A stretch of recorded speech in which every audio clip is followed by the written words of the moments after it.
This is a boiler. This is a boiler that would heat an entire home. Once furnace oil took a big jump, everybody in Canada took these out because the government was buying everyone a heat pump.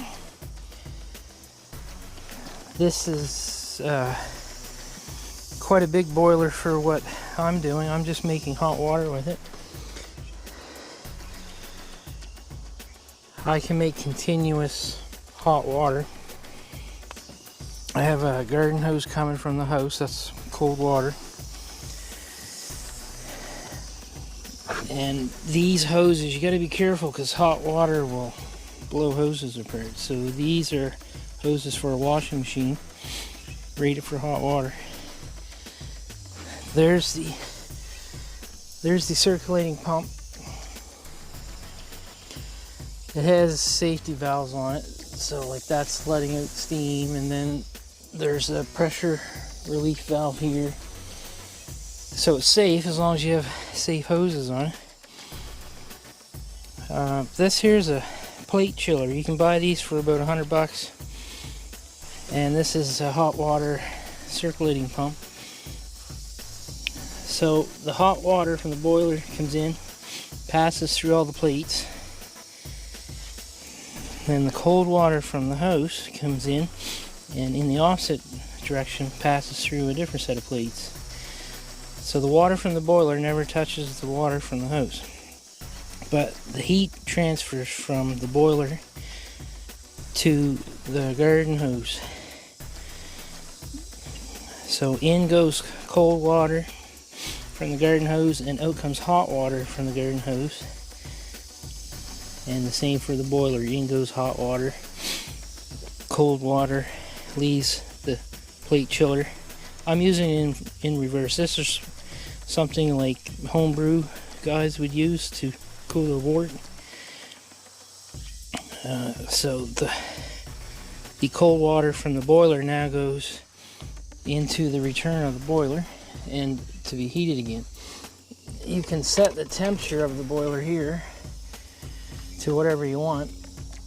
I don't recommend it being too hot because once the water in the boiler boils, it builds pressure and it's very dangerous. So I keep it just below the boiling point. I think it's set there at 180. If I'm in a hurry, I turn it up to 190 or 200, but it works a lot. I feel safer at 180 if I'm only using a little bit of water. This is continuous hot water, so if you turn the heat up on the boiler, you got to work pretty quick to keep the temperature down. I don't like to build pressure on these hoses. So while I'm using one tank to pour the sugar in, to save time, I'm filling this insulated tub. This is like a commercial fishing tub. I have half a dozen of these. I wouldn't recommend going out and buying one. They're probably $500 or $600, but I had it. So I fill this. I checked it. It holds 225 liters. Right full like this is about 250. So it's about the right amount of time. By the time I mix up the first batch, which is a half a tank, this here's full and ready to go again. So it's just continuous. I fill this while I'm mixing, transfer over there, and then dump the hot water back in here and start over.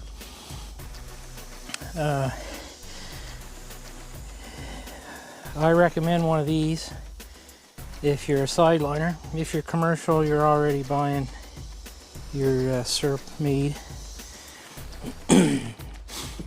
Last year I could make syrup 35 cents a liter cheaper. It was $1 to make, and it's $1.35 to buy, and it went up 35% over the winter.